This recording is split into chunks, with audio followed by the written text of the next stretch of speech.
7th, 2024. This is our County Board of Equalization hearing.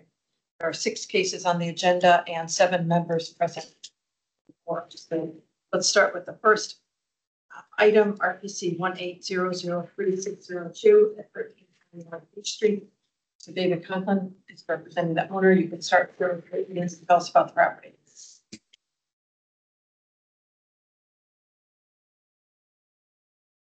Good morning.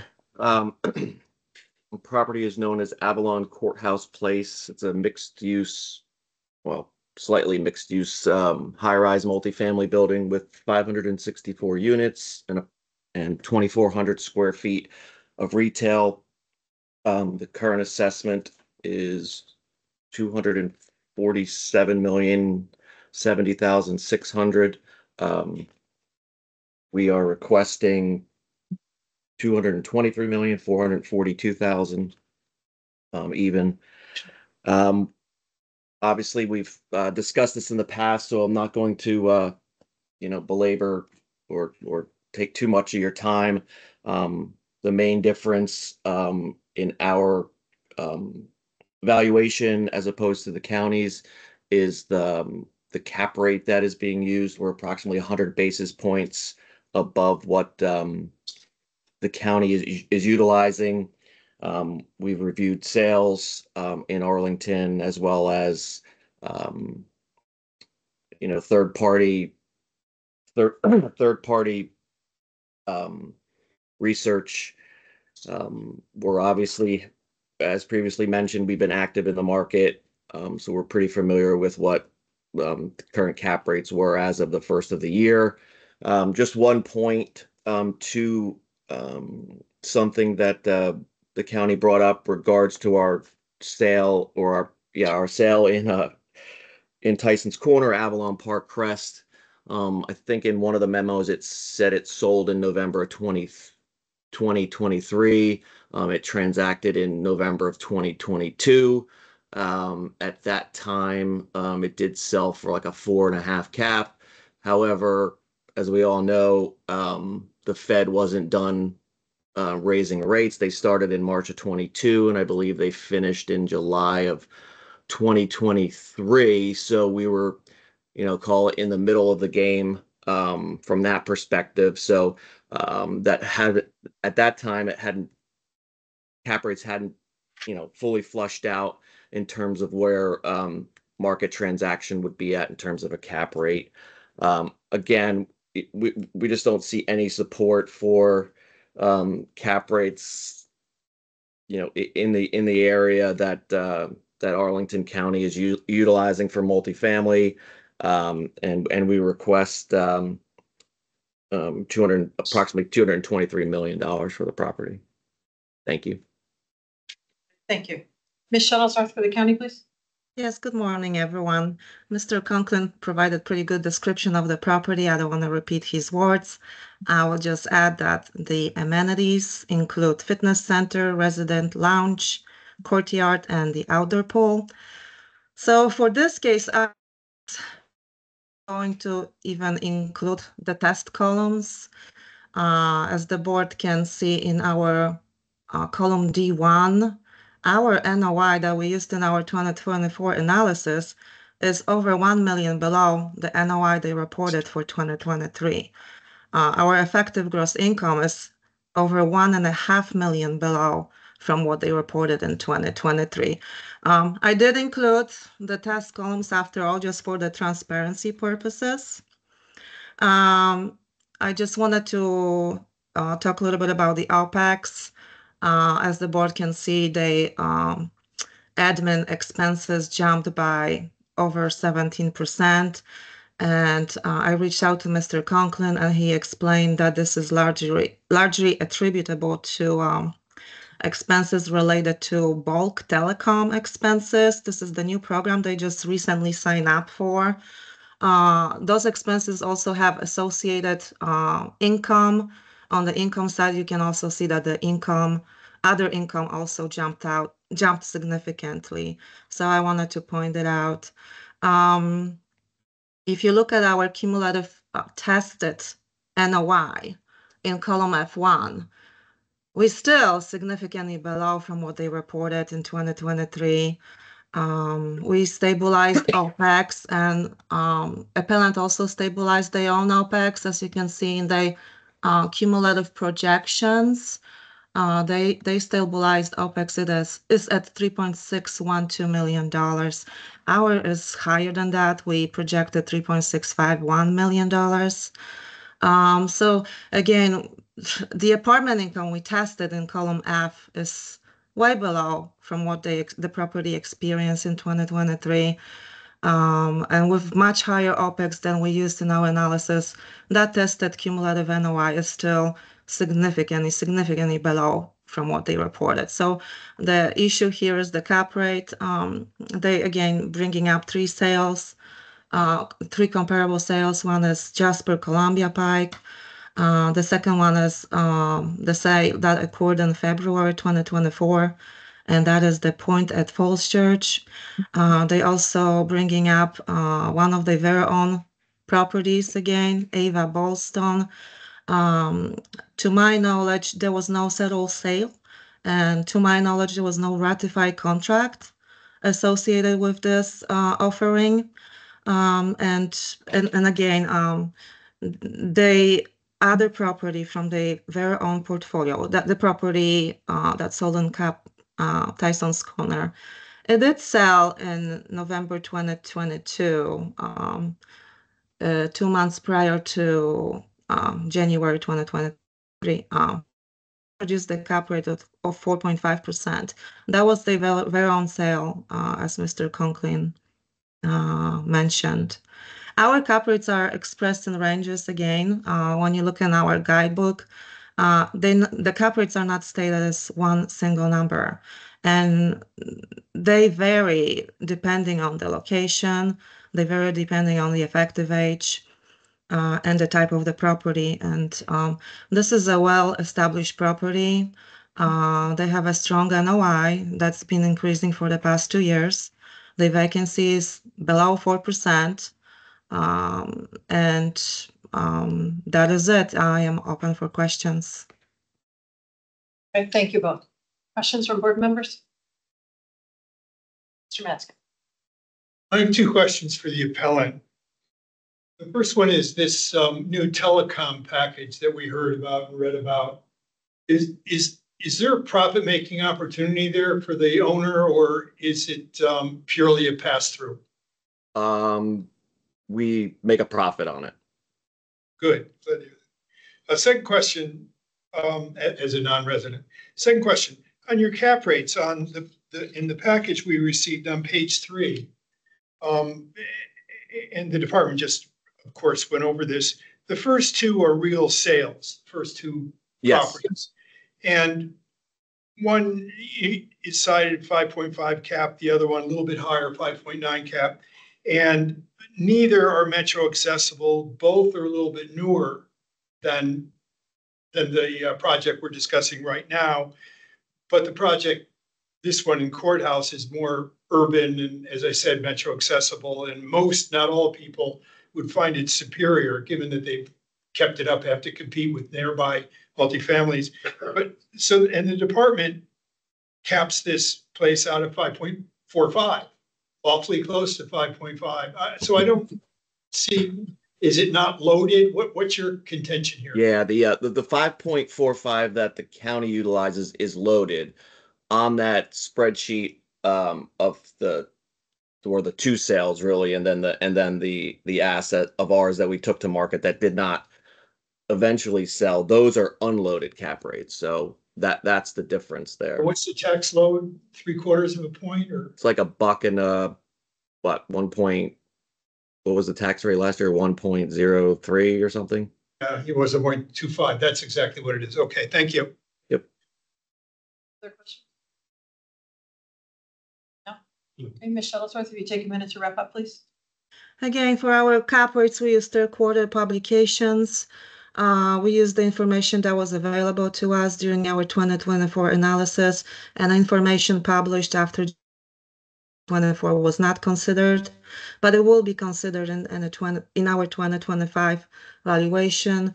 Again, our NOI used in our 2024 analysis is way below the NOI the property experienced in 2023.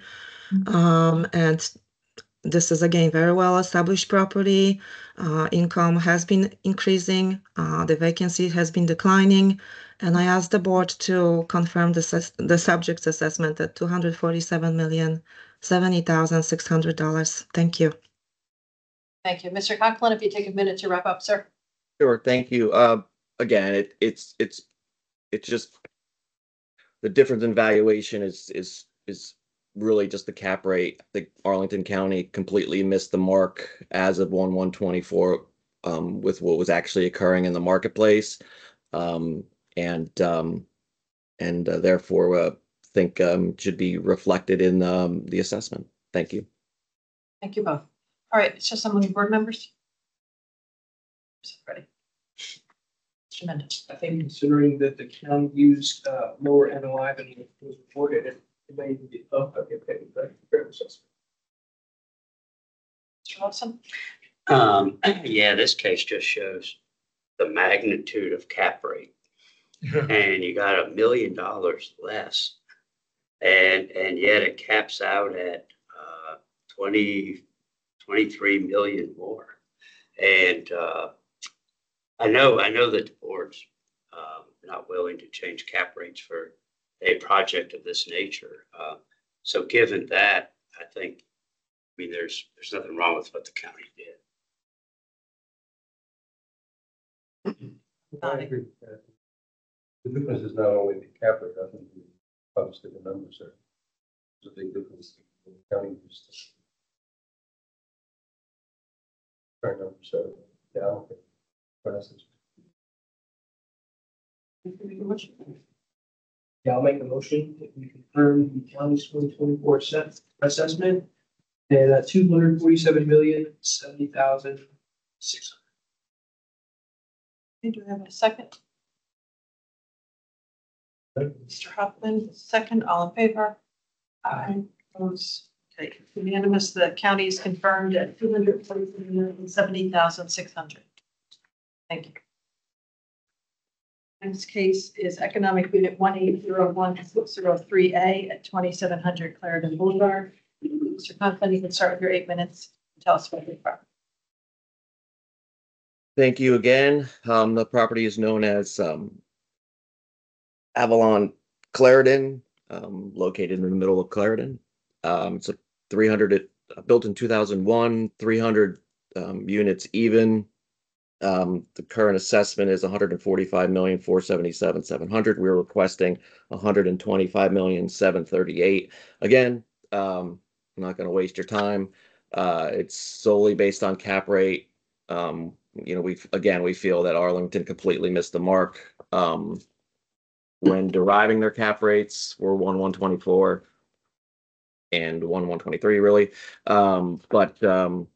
Again, it's just it's as Mr. Lawson said, it's just the spread of the cap rates is significant, and it's just causing massive overvaluations in our opinion. So thank you. All right, thank you. Ms. Shuttlesworth? Yeah, so just like Mr. Conklin stated, this is very similar case to our prior case. This property is also located within less than half mile from the closest metro station, and it has very good walkability to shopping centers. I inspected this property in June this year. This is another case where I initially was not going to include the test column, and for the transparency reasons, I decided to do so. As you can see, for the past 2 years, the income has been increasing in this property. The reported vacancy was at 4.8%. We used stabilized vacancy of 6%. And again, the NOI we used in our 24 analysis is significantly below the NOI the property reported in 2023. In our test column F, our projected apartment income is below the apartment income they reported for 2023. I increased the OPEX ratio from 24% to 27%, and our tested value was still above the income they reported. With that being said, I asked the board to confirm the assessment at $477,700. Thank you. Okay, thank you. Questions from board members? All right, any final comments, Ms. Shuttlesworth? Yeah, so again, our NOI use in 2024 analysis is below the NOI reported in 2023. Even testing OPEX at 27%, the value still came above our assessment. The vacancy is below our stabilized vacancy.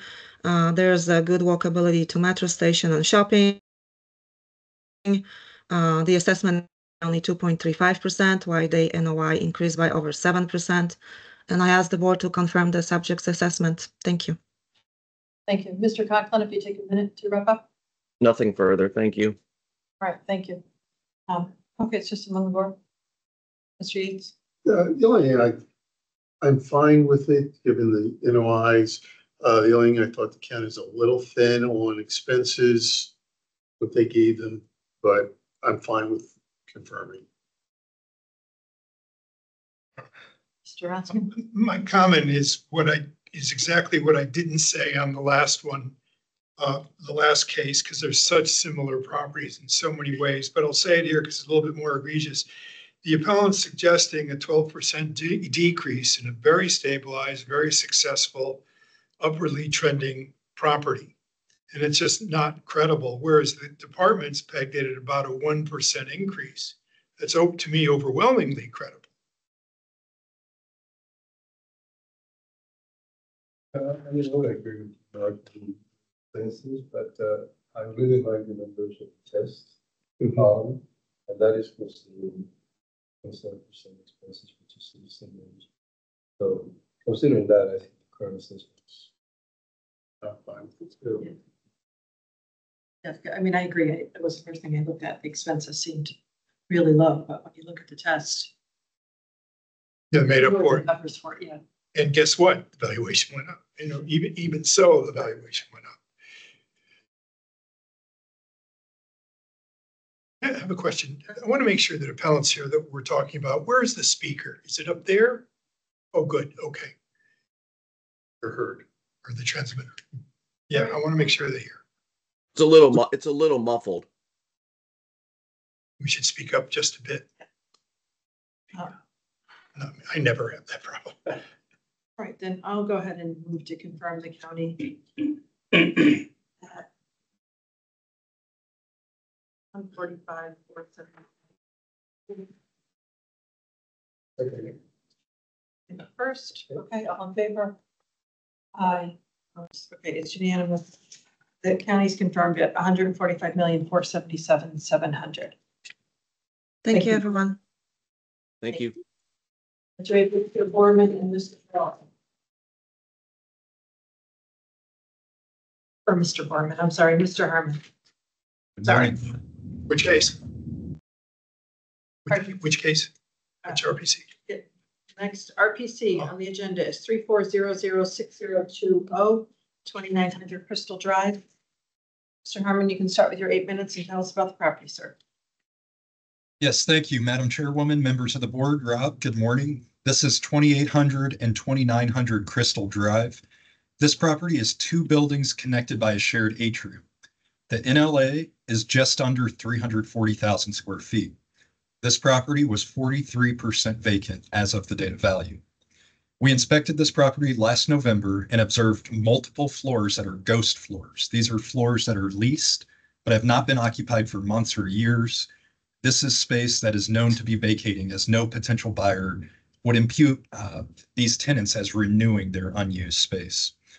Now, the issues on appeal are the leased office space, the vacant office rental income, the operating expenses, the cap rate, and the DFL. To start, I want to address an error on the county's test page on page 4 of the appeal pack. Looking at the county's test in column F, we can look at the very first line. The county shows 62,258 square feet of occupied office at a rental rate of $34 per square foot. If you multiply those two numbers together, you get a total of just over $2.1 million.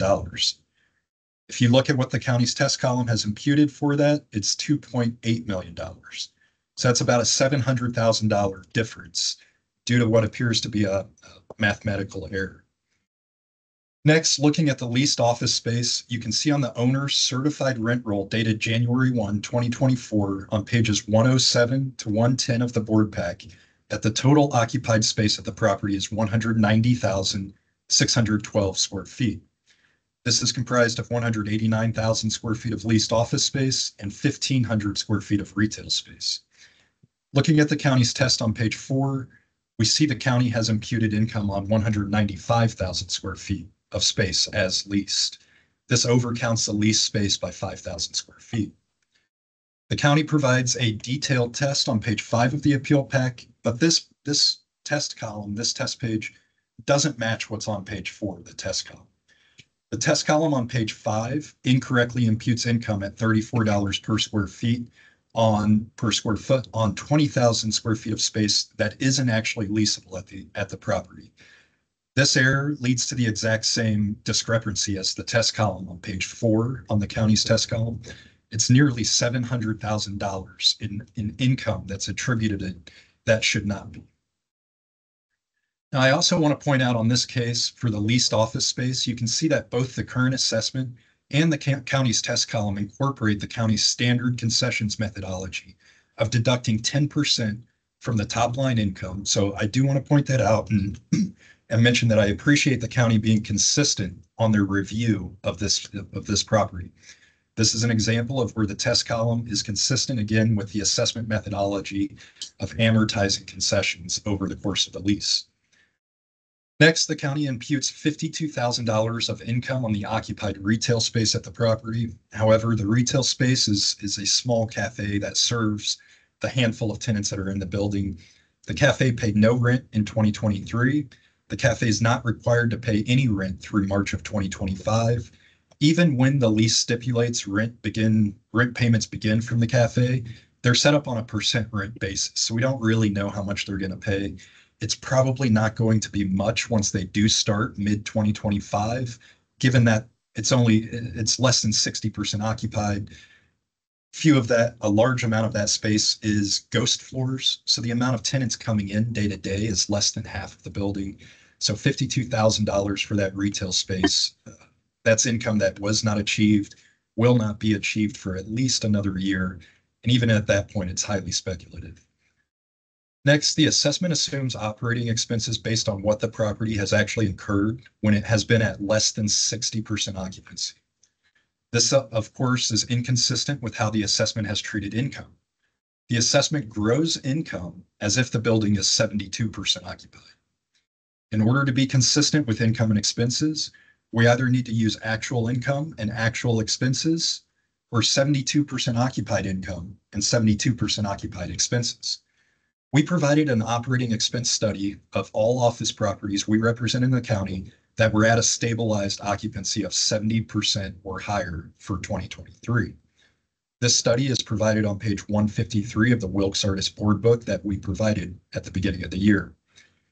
This study, we analyzed 24 office properties that were again 70% or greater occupied in 2023. We chose that because that matches the county's stabilized vacancy for this property and their highest vacancy rate that they've used on properties this year. This study revealed that on average, these properties incurred operating expenses at a rate of $11 per square foot. This is the market rate for stabilized office buildings in the county, and this is the appropriate rate to use for the county's market vacancy rate of 28% on this property. It's inconsistent to gross up income, but not gross up expenses. Next, the cap rate the assessment uses is well below what the market supports. This is because the county based their cap rates on the Corpax report's analysis of one sale, the Microsoft building sale in Roslyn that occurred in February of 2022. Not only is it one sale, it's one person's opinion of that sale. In Corpax's study, he surveys buyers, sellers, and brokers, but he only gets responses from usually one of those, and it's usually a broker. This sale is not an appropriate comp for the subject for several reasons. First, Corpax acknowledges in his report that the buyer in that transaction paid a premium for that core asset. This means if your property is not a core asset that a buyer would pay a premium for, then it's not comparable. Corpax states the Microsoft building is a core asset because of the large Microsoft lease in place and the location of the property in Roslyn. The Corpax report also provided a cap rate based on the sale of 1776 Wilson that occurred in 2022. This sale cap rate is much more applicable to the subject property. Using the sale of 1776 Wilson as the appropriate comp from the Corpax report, we see the minimum cap rate should be 9.5%. This is the rate we have proposed for this property, despite the differences between the sale comp at 1776 Wilson and the subject. 1776 Wilson was 85% occupied at sale. The subject, again, is less than 60% occupied, so not as well occupied, but we're willing to overlook that and still go with that cap rate. 1776 is in Roslyn, as I mentioned. The subject is in a submarket south of Crystal City. Now, I'd like to direct the board's attention to page 90 of the appeal pack. Here you'll see an overview of this submarket that is south of Crystal City. This submarket is not metro accessible and consists of 8 office buildings. Collectively, these 8 office buildings have a vacancy rate of 54%. And that number is skewed by the presence of the Lytle owner-occupied building. So this, again, is a high vacancy property in the highest vacancy submarket in the county, clearly imputing a cap rate based on the 92% leased Microsoft building in Roslyn is not appropriate.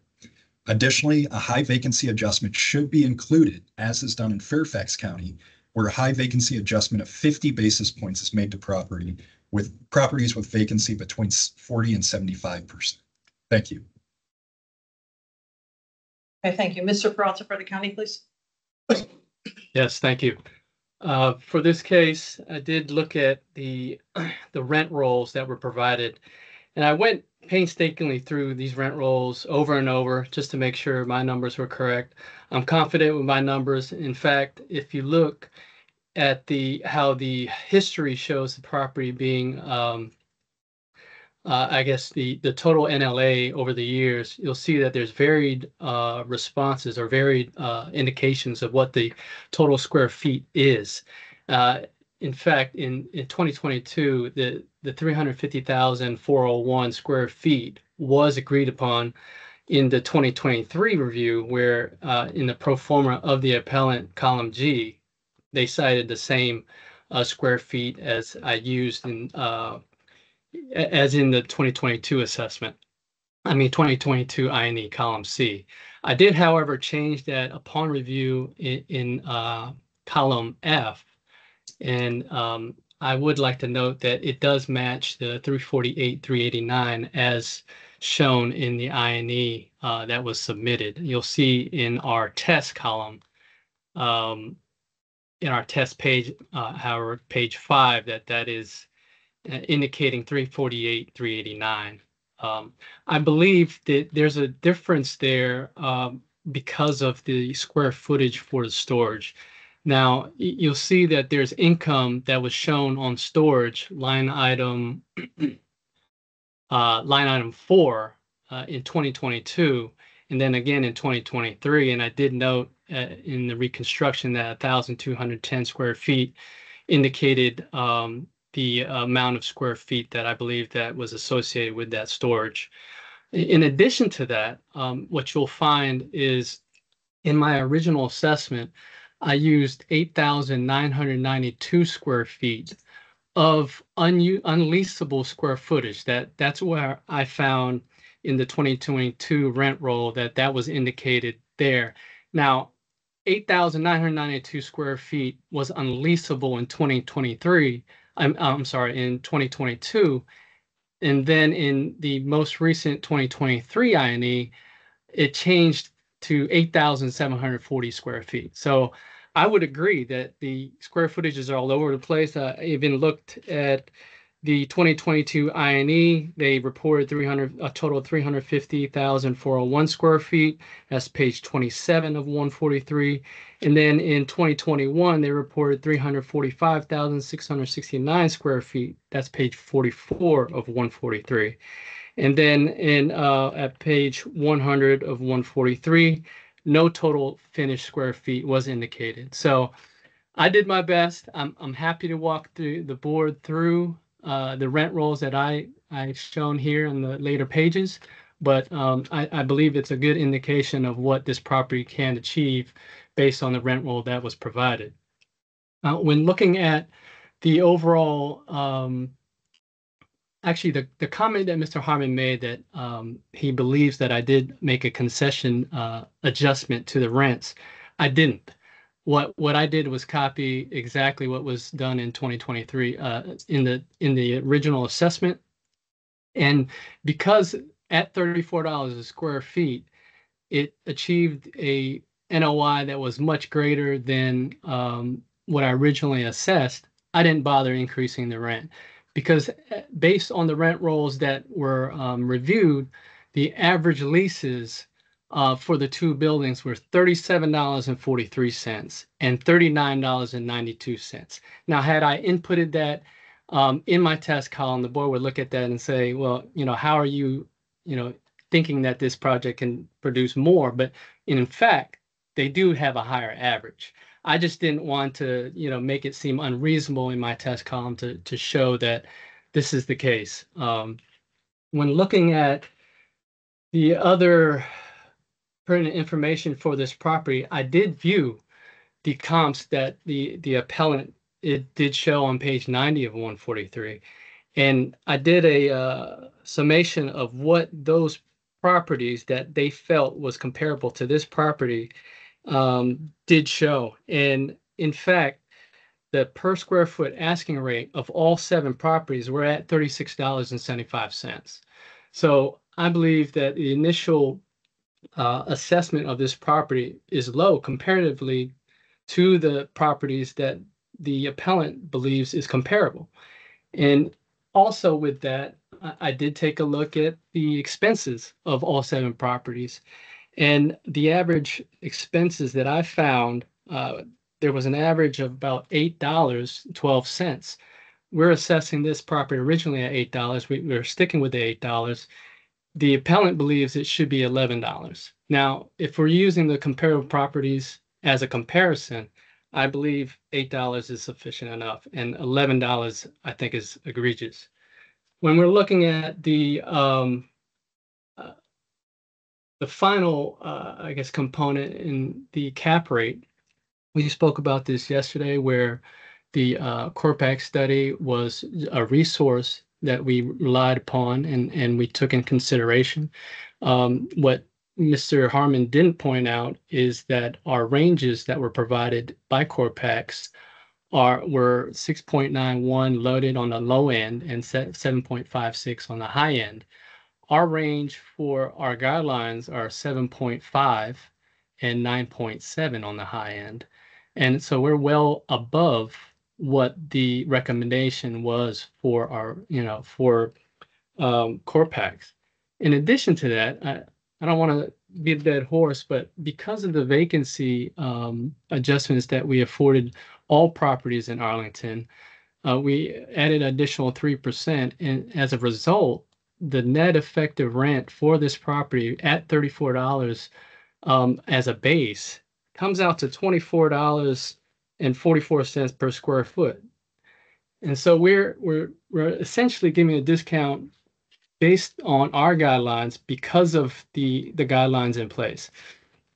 And in doing so, that's where you see the NOI is much lower than what is projected or what should be projected when you add in the vacant square footage income to the INEs that were submitted, that just submitted the actual income. So I know that was a lot to take in, but I firmly believe in the rent roll that was provided and the analysis that I've done. And with that, the test actually shows an increase, but we are only asking that you confirm the original assessment. And again, this is based on a $34 per square foot rate, where the comparable average is $36.75. Thank you. Okay, thank you. Questions from board members? Mr. Lawson.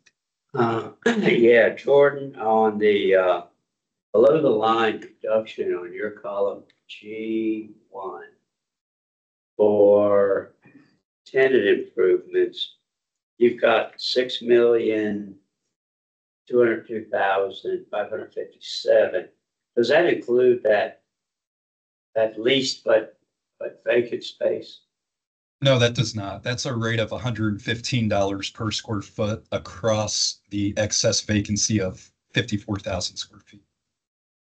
So that's not including the ghost space. When do the ghost tenancies end? So it's GSA is one of them. Let me see. There was another one that was purchased by a larger company. So GSA looks like they're in there for several more years. Let me 2028, March of 2028. And then the company that was, there was a security company that was purchased by somebody else. Let me see what company that was. But it's not imminent. I believe the security company is 2025. Riverside Research did leave already. They left before the end of their lease. That was 12,000 square feet. That's gone. Okay. So Vista, was it Vista Technologies? I can't remember that one.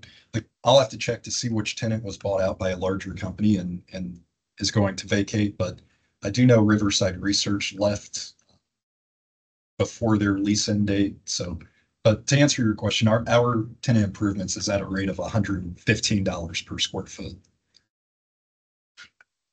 Other questions? Yeah.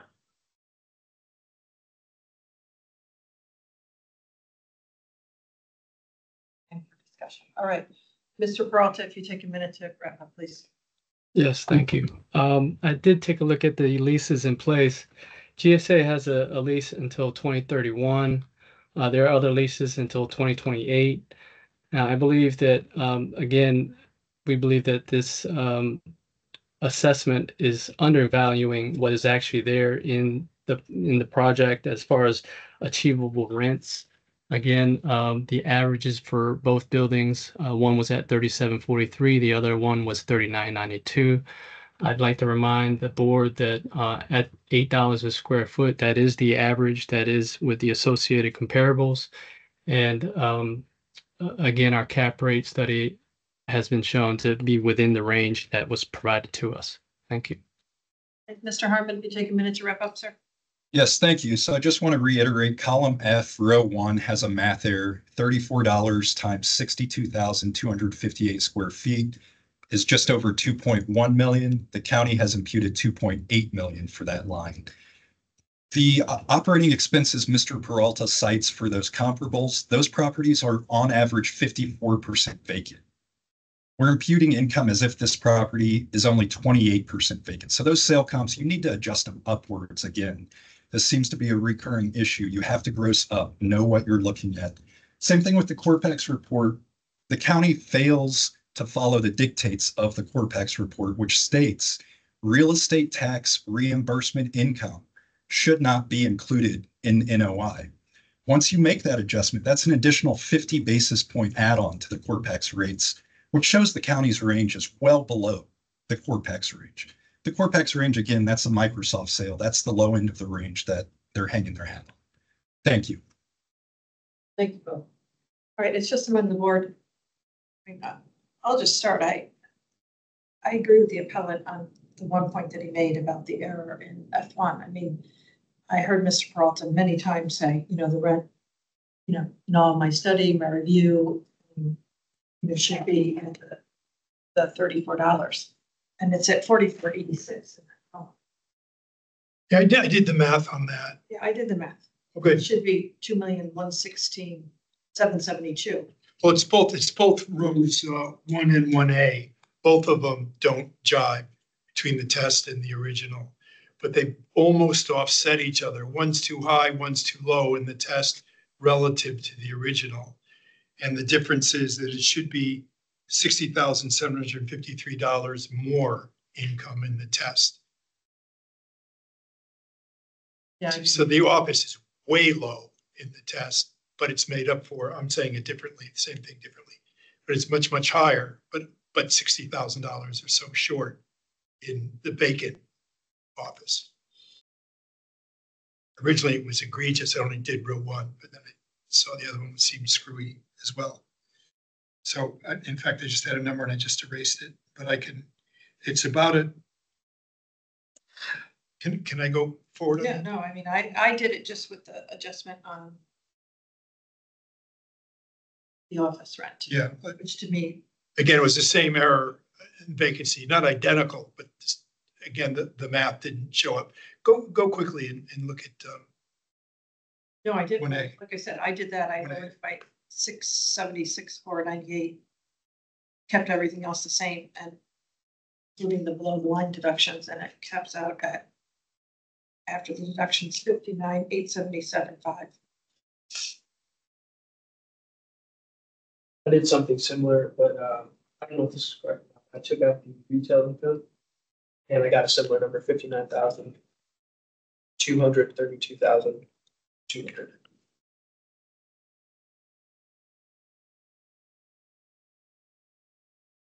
But I didn't account for that second error in 1A. Right, well, I mean, nobody brought it up, so Yeah. I didn't, I mean, I Yeah. look at it. I just happened to stumble on it. Yeah. Right, but I mean, the way I look at this is if the county came out, this is their test column, it's lower than what the appellant was asking for it to. Well, let me go further on mine because I also factored in the operating expenses, what we talked about yesterday and many other times over the years, that if we're grossing up the potential for income, we ought to do the same with highly vacant buildings. We ought to do the same for expenses. We talked about again yesterday twice. So I changed arbitrarily the expenses from $8 to $10, not the 11 that the appellant suggests, but more in the aim. It's 42% vacant. So again, for rows 1 and 2, the test is $60,753 more. Okay, but the what's it called? The vacancy is a little bit less, 17,000 less. So I took those numbers, and again, I'm working off the test column only. And then I also increased the operating expenses. So get to your NOI. So the bottom line is $60,596,000. 60 million. 596,000. You know, you're talking about the vacant space. Technically, from an expense standpoint, the ghost space is vacant too. Paying rent, we don't know. Yeah. They could fill it up while these guys are ghosting, you know, we don't know that.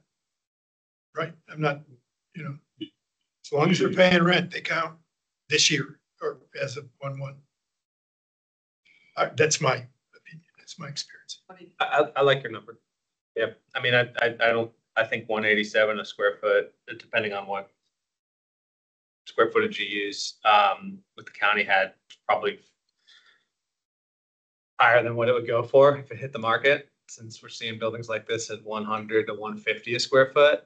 Now it's not distressed yet because you've got the GSA still paying rent for a little while. Yeah, so that's what kind of would push it a little bit higher to 150 in my mind. So you're at 172. That makes a lot of sense. 877. What was the number you say? 59,877.5. And that's based on the 170. That's what you. That's $172 square foot, roughly. Yeah.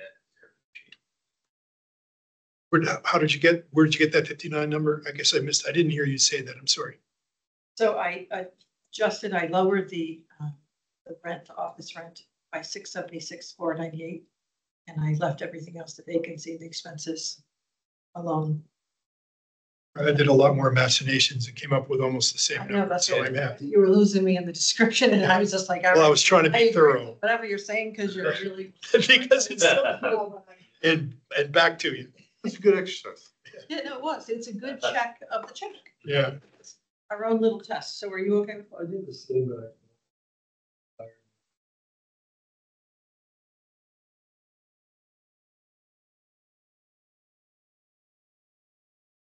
July 7925? 85. Yeah, I'm over there. That's the same. What was that?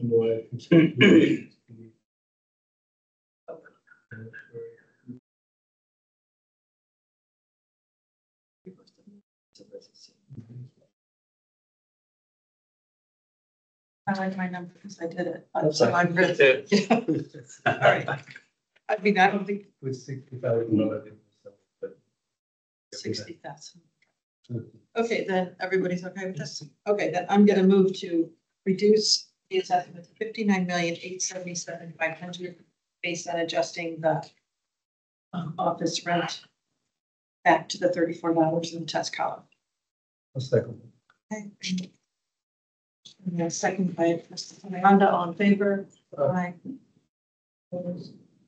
Okay, it's unanimous. It is reduced to 59,877,500 based on adjusting the rent in the test column to $34 a square foot.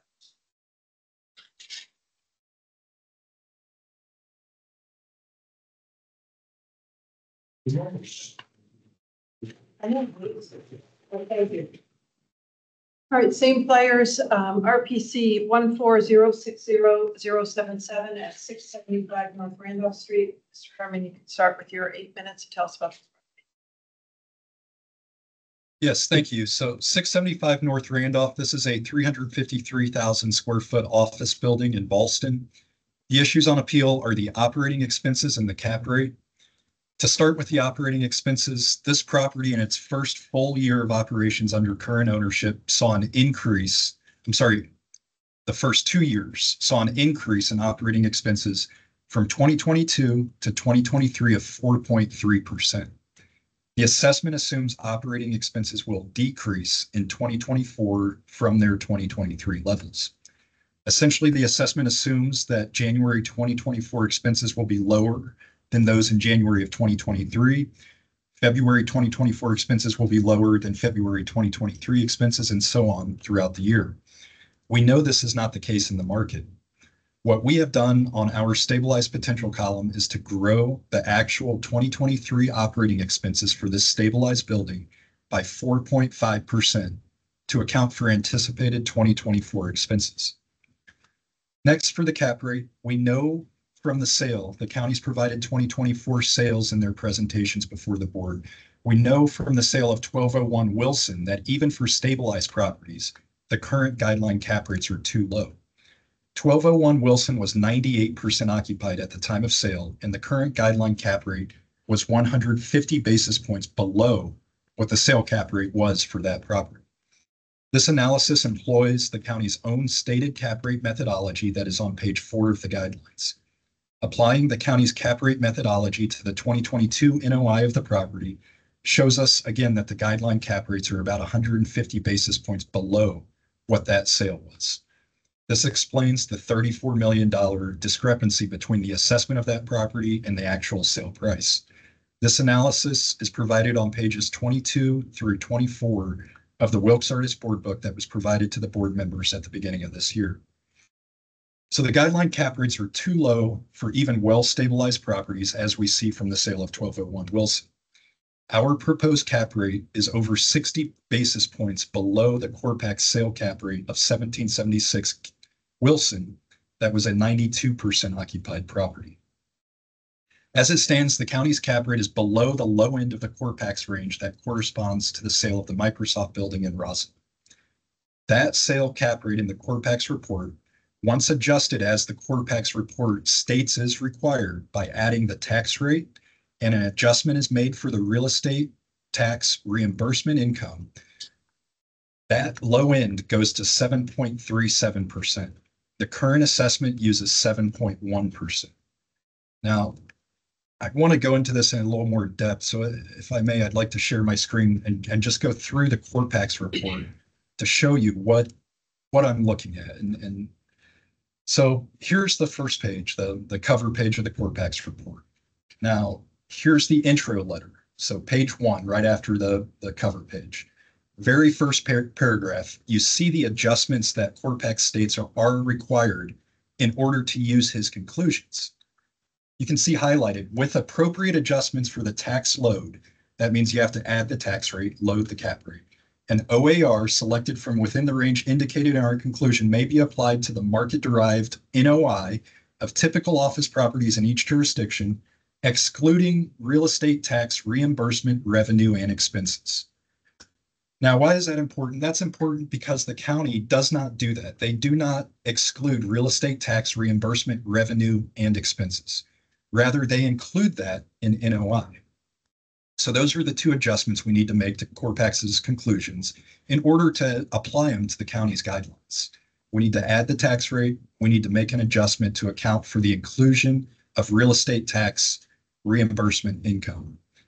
Now here you can see that's just the second page of the cover letter. Here's his conclusions. You see Arlington, 5.75 to 8%. Of course, we have to make those appropriate adjustments to that conclusion. So the tax rate is 1.2%. The real estate tax income reimbursement adjustment is 42 basis points for this property. So the Corpax report states these two adjustments are necessary in order to use his report's conclusions. So the range, once you add 1.2% and 0.42% to this 5.75, you get 7.37 at the low end. That's the Microsoft sale, to 9.62% at the high end. Again, these are based on two sales. The low end is the Microsoft building in Roslyn. The high end is 1776 Wilson. You can see on the sales that he used for Arlington, he cites 5. He uses 2 for DC Uptown, 1 in West End, but you can see the cap rates listed for all of these. His range corresponds with 1776 Wilson. He says 8%. That's the high end of his range. 1300 Wilson, Microsoft building, 5.75%. That is exactly his range, 5.75 to 8. So those were the buildings he used to create his range. Once you adjust those, you see the range is 7.37 to 9.62. The county, again, is at 7.1%. That's below the Corpax report. The county chose the Corpax report. They said it was a local professional study. Fair enough. It's also the only study, it's the lowest of any other source. The standard is preponderance of the evidence in Virginia. The Corpax report is the lowest of all cap rate data that's available. It doesn't support the county's cap rate. Additionally, market sales support higher cap rates. Econometric data supports higher cap rates. Investor surveys, band of investment analysis. We also looked at the county's 2010 guideline cap rates. We said, what was the last economic downturn for commercial real estate office properties? That was 2010. In 2010, the county's guideline cap rate for this property would have been 8.75%. That's right at the amount that we've proposed. At a minimum, we should use the Corpax low range, if that is the county's preferred methodology, preferred support for their cap rates. You have to make the appropriate adjustments for tax rate and the real estate tax reimbursement income that Corpax states should not be included, but is included. Making that adjustment, you get to 7.37% at a minimum. So in addition to increasing the cap rate to bring it up to the minimum of the Corpax report, we do again request that operating expenses not decrease for 2024 as the assessment has assumed, but rather increase at the same rate that they increased from 2022 to 2023, which was 4.5%. Thank you. Thank you. Mr. Carlton for the county, please. Thank you. When looking at this case, we do see that DARPA leases the entire office building. We believe this property is stabilized. The expenses that were pointed out are stabilized as well. I'm not sure where we're going wrong with how we view the expenses, given what was reported in the last, few years, especially in 2022, estimating higher than what was projected or reported. We do see in 2023, the most recent INE, that it's actually similar to what we have in our assessment. When looking at the crux of this case, we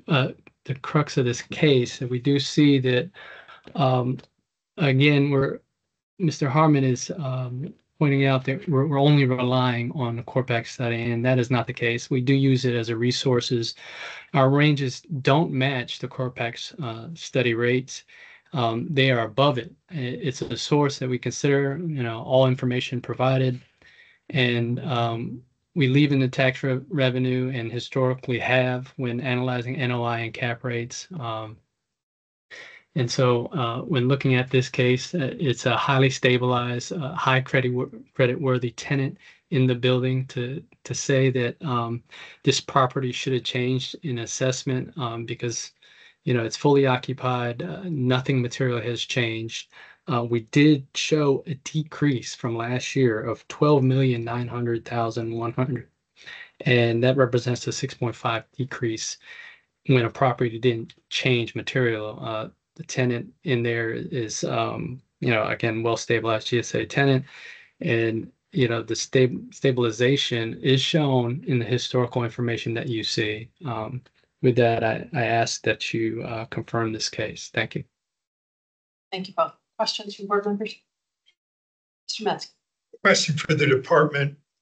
Of course, in column D, the cap rate is stated at 7.1%. I'm looking at the guidelines for 2023, and this is effective age of 2010. So I'm looking at the bottommost row, page 28 of your guidelines, buildings effective age 2010 or newer. And for the Ballston bid, well, maybe that's it. You have a cap rate of 6.595, and I guess it's plus 0.045% to kind of reimburse the bid, so to speak. Yeah. So that adds up to 7.10. Correct.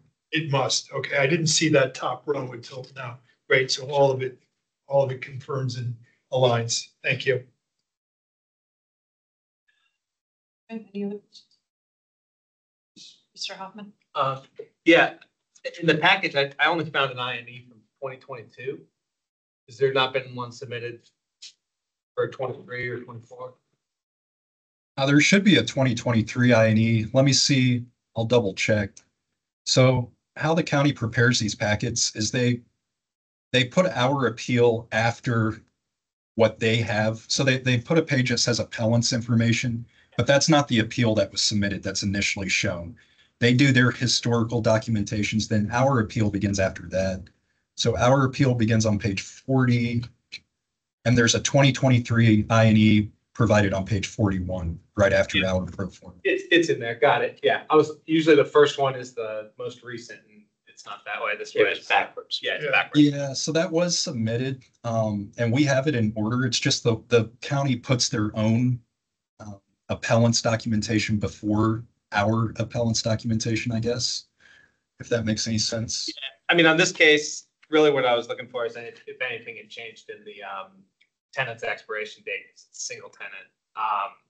And so it's still 2026 December expiration, right? All right, Mr. Yeager. That's correct. Yes. All right. Just a minor question. Jordan, when was that report done, released? The Corpax report, Yes.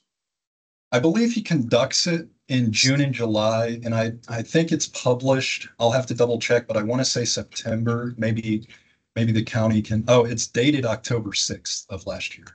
So it's compiled probably in September. Okay. Mr. Peralta, if you take a minute to wrap up, please. Yes, again, this is a highly stabilized property. The adjustments made by the county, again, if Mr. Harmon is correct that, we haven't changed cap rates in a long time since I've been here. And we did so because of what's happening in the market. We did take in consideration the resources that were provided. We did make adjustments above and beyond what was recommended. And we do, because of that, it does represent a $12.9 million decrease in this property that is highly stabilized with a high credit-worthy tenant. We do ask that you confirm this case. Thank you. Thank you. Mr. Harmon, if you take a minute to wrap up, sir. Yes, thank you. We know from sale resale data, what we do there is it's paired sale analysis. We look at properties that sold last year or beginning of this year, and we say, what did they sell for the last time they sold? Last time they sold is usually mid 2015, to 2020. We see from 1201 Wilson, that property decreased 25% in just 4 or 5 years. So the market is down. It's down a lot, and that's Arlington County as well. So the assessment should be down. Now, they should be down even further than what the county has done. The county's cap rate range, the low end is 7.05%. That compares with the CorePac's low end range, which is the Microsoft building, was at 7.37%. So they're 32 basis points below even the lowest cap rate support that's available. All the other cap rate support is above that. Finally, operating expenses should be grown from 2023 levels to account for known inflation. This property increased operating expenses by 4.5% from 2022 to 2023. That's the same growth that we recommended for 2024. Thank you. All right, thank you. It's just among the board. Awesome. Every once in a while, there's a case that you just shouldn't file. And I think that is this case. When you look at the operating, it's 14,526,000. When you look at the assessment, it's 13,152,000. And the reason for that is because of the vacancy that was given to the owner of 1,114,000. That's the main difference in the magnitude of that difference. So you take the actual and you apply the cap rate that has been suggested, and it's 197,108,500. Without fees. Yeah, well, no, I took the actual, which does not have a vacancy, and I think this is underassessed. This building is almost the gold standard. It's way more than just a GSA tenant. This building, the activities in it, supports several blocks of North Glade Road on the other side of Ballston. Without these guys, they're going to go vacant. There's no way in the world they're going to be absent after the 2026 lease expiration. I mean, this is the opposite. We see, we have 50-60% vacant buildings. Maybe we should make an exception. This is the exact opposite of that. Yeah, I agree. We should make an exception. Pulling up, the GSA submitted their certification of need this year for that space. It's usually like kind of the first step towards a renewal or a solicitation. At some point, they'll extract something from the owner. Exactly. Right? But when they do, like the value extracted for whatever, lighting upgrades, Energy Star upgrades, things like that they're going to put into the RFP, it's going to take this cap rate well below a 7.1 when they sign a new 20-year lease or 30-year lease or even a 10-year lease. So I think that we're still under. I mean, the county's reduced it below the sale price of 21, and they've being out there, they're improving the property, improving the entrances constantly. So I don't see any further reduction at this point. Yeah, I'll make a motion that we confirm the county's assessed value of 185,252,400. Second. All in favor? Aye. It's unanimous. County's confirmed at 185,252,400. Thank you. Next case is RPC 34010030 1801 South Broad Street.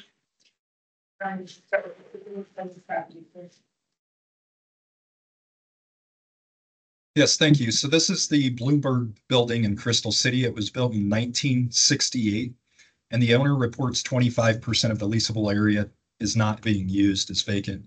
Now, the issues on appeal are the operating expenses for this 24/7 operation and the cap rate.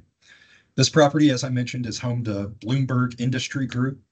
This portion of their company operates the property at 24 hours a day, 7 days a week. As such, the expenses incurred at the property are higher than at a typical office buildings where typical business hours are kept. This information was provided with the appeal, as you can see on page 2 of the appeal pack. Looking at the DREA conclusion listed on page 3 of the board pack, you can see the county has dismissed the expenses at the property as being above and beyond average expenses at comparable properties. Knowing that the property operates on a 24/7 basis, the appropriate comparable set would be other properties that also operate on a 24/7 basis. It seems the county has not used round-the-clock buildings as comps, but rather used a typical 9-to-5 operating building as comps. These types of buildings are, of course, not comparable to the subject when comparing operating expenses.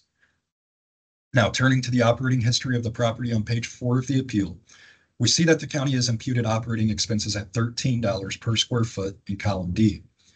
This rate is what the property incurred in 2021 when operating expenses were $12.75 per square foot. Now, a quick note on that, on the test page, for some reason, the NLA listed as 289,000 square feet for each of the reporting years versus 275,000 square feet for the assessment in the pro forma columns, which matches what the latest I&E showed. So that throws off their per square foot values for operating expenses for historical years. So once you adjust the NLA to the appropriate amount of 275,000 square feet, you see that 2021's operating expenses were $12.75 per square foot.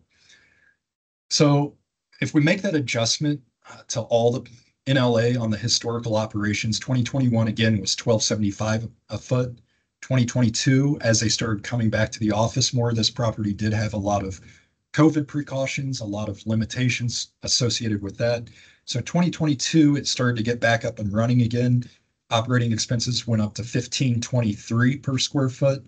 And then last year, 2023, operating expenses were reported at $17.63 per square foot. So the assessment assumes operating expenses for 2024 will come in about the same rate as they did for 2021. In reality, the operating expenses have grown from 21 to 22 and again from 22 to 23. In column G1, we use the 2023 actual operating expenses reported and grow it by 3% to account for anticipated inflation. Next, for the cap rate, I've discussed why the county's reliance on the CorePax report is not capturing the market. Of the two sales CorePax relies on to create his range, this property is more like the property used for the high end of the range. Those two properties, of course, the low end is the Microsoft building where CorePax states a premium was paid for the core asset. The high end of the range was 1776 Wilson, which sold in October of 2022. That is the more comparable building. So 1776 sold October of 2022. It was 85% occupied at the sale. That's a 2012 build as well. If we add the tax rate as the CorePax report states you have to, and we adjust to account for the county's methodology, which includes real estate tax reimbursement income in NOI, as CorePax states you should not. So we have to make that adjustment as well. We see that 1776 Wilson, CorePax's conclusion is 9.5% as a cap rate for that sale. This is the appropriate cap rate to use for this property. 1776 Wilson, again, was built in 2012 and was 85% occupied at the time of sale.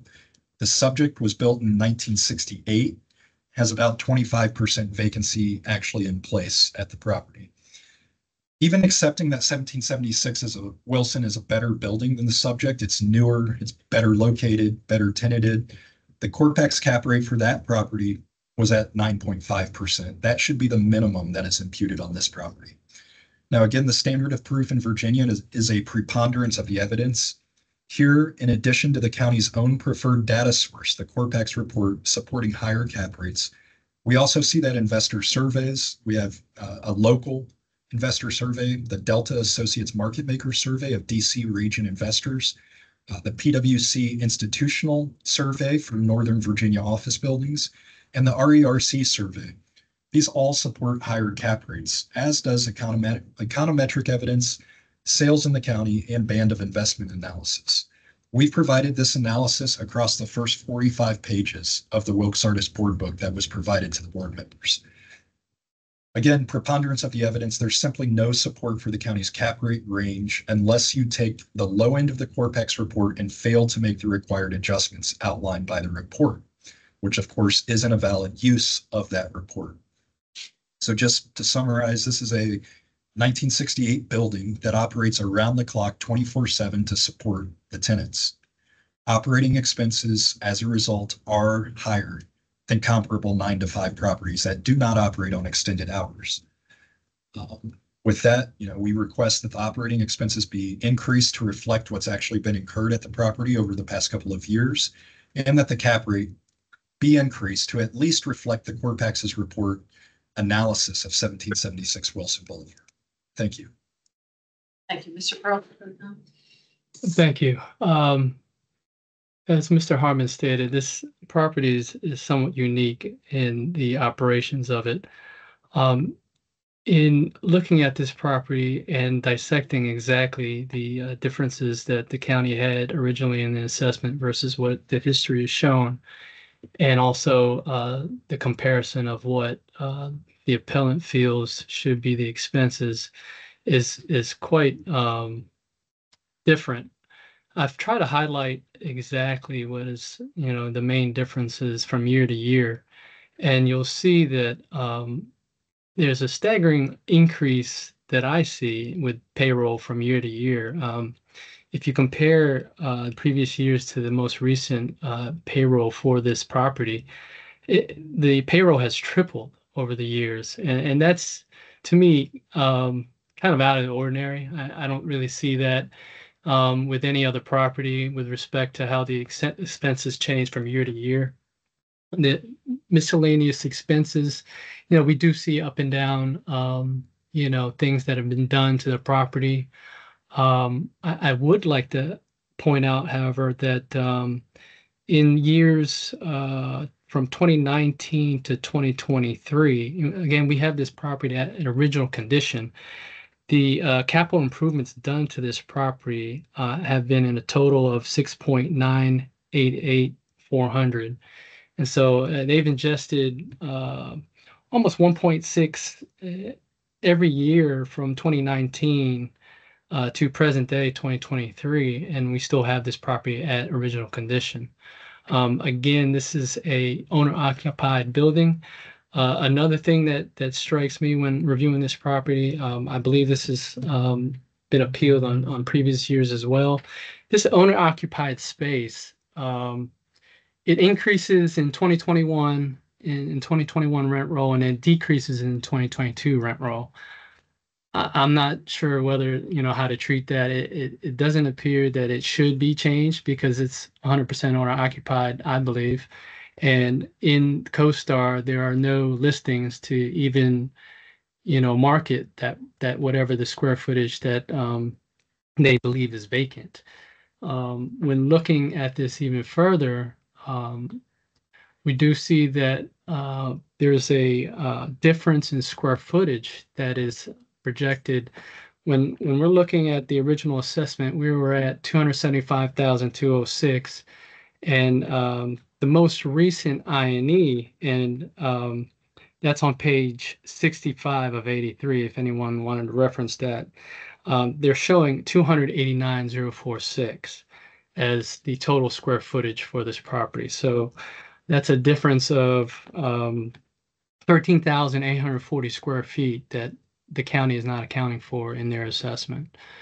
When looking at the overall expenses of this property, we did see and compare and look at all the properties that are owner occupied, and we did point out that there's only 3 properties that are showing higher expenses But if this property were to trade in the open market, would this tenant be a single tenant, or would they break it down and have a 5 workday operation as the majority of the offices in the county operate as? So we did take the increase in expenses in consideration, but comparatively, just from that first case, we saw that in the worst market, as Mr. Harmon pointed out, there's an average of $8 a square foot. We're here at $13 a square foot when, the increases in expenses, again, were mainly due to a triple increase in payroll. So I think at $13 a square foot, that's a fair assessment for this property. I think it's even above what the market has shown for a property of this nature. And with the ingestion of $6.6 million for the last 4 or 5 years, I think this property is renovated and it's more efficient than it was originally assessed at 1999. So with that, I ask that the board confirm this case at 71,460,100. Thank you. Okay, thank you both. Questions from board members? A question for the appellant. The summary sheet starts in 2020, comes up to, a projection for 2024. During all that time, has this building been operating 24/7? It has been to varying extents. When Mr. Peralta and I inspected this, I believe in 2021, this was the only property that we actually went to where they had a whole conference area on the first floor for COVID testing. They did rapid testing before they would allow any visitors in the building. So they have been operating, to my understanding, on a 24/7 basis, but the extent of which the employees are actually coming in for that amount, my understanding is it dipped at the beginning of the pandemic and has been coming back, which is the reason for the increase. The second question, follow-up, on column G, your column, you show vacant office. Are they not, this tenant, are they not, is this building no longer 100% occupied, as I understood from the department it was? So it is single tenanted. However, 25% of the space is not being occupied.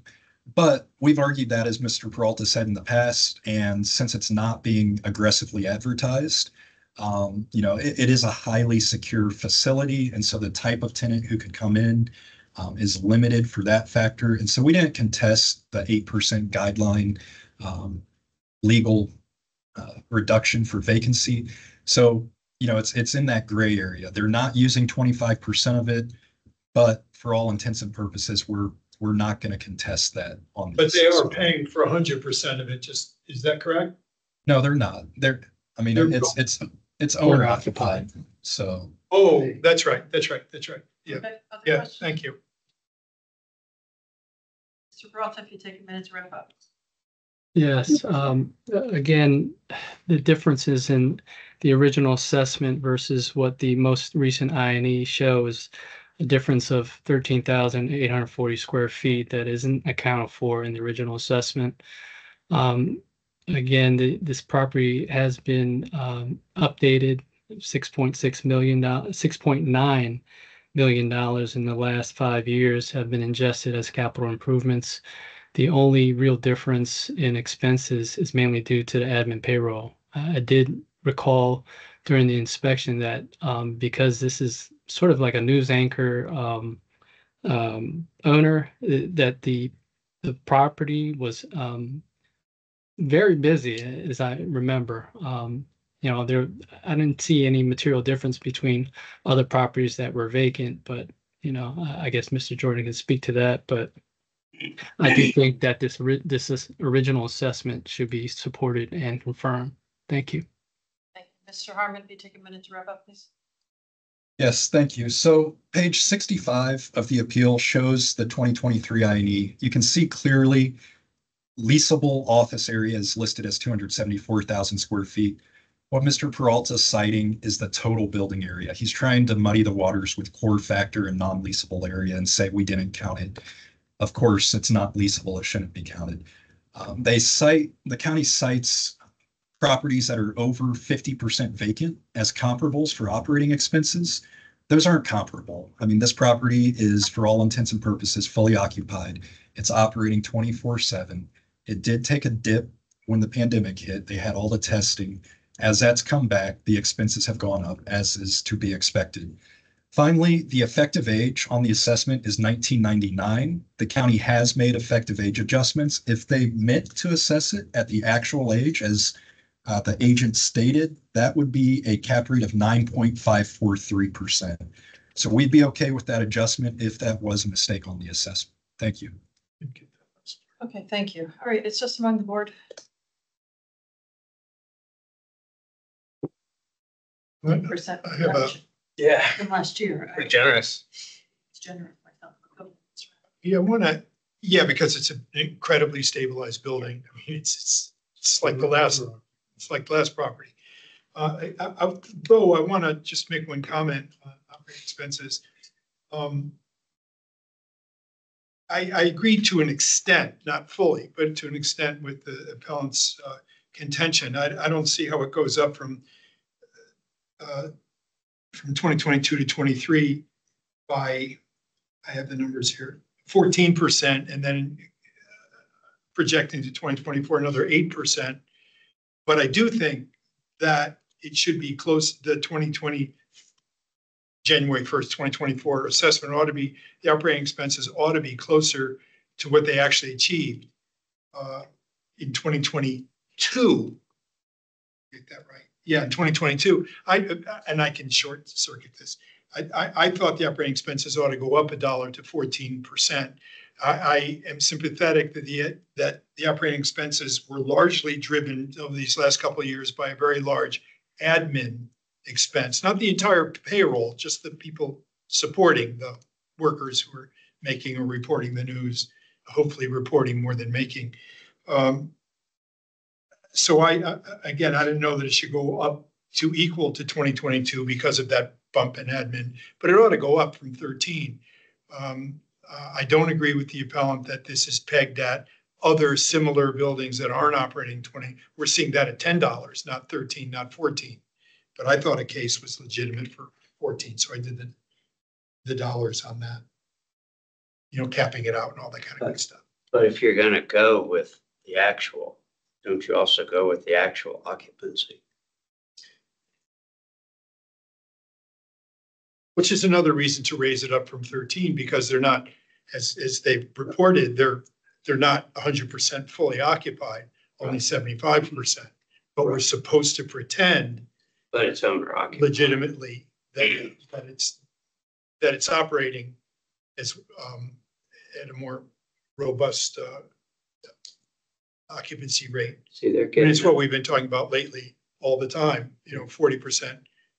We're accounting for vacant office, but not counting for vacant, so to speak, vacant operating expenses. It's the other reason why I bumped it up. But it's owner occupied. I mean, they could use it tomorrow.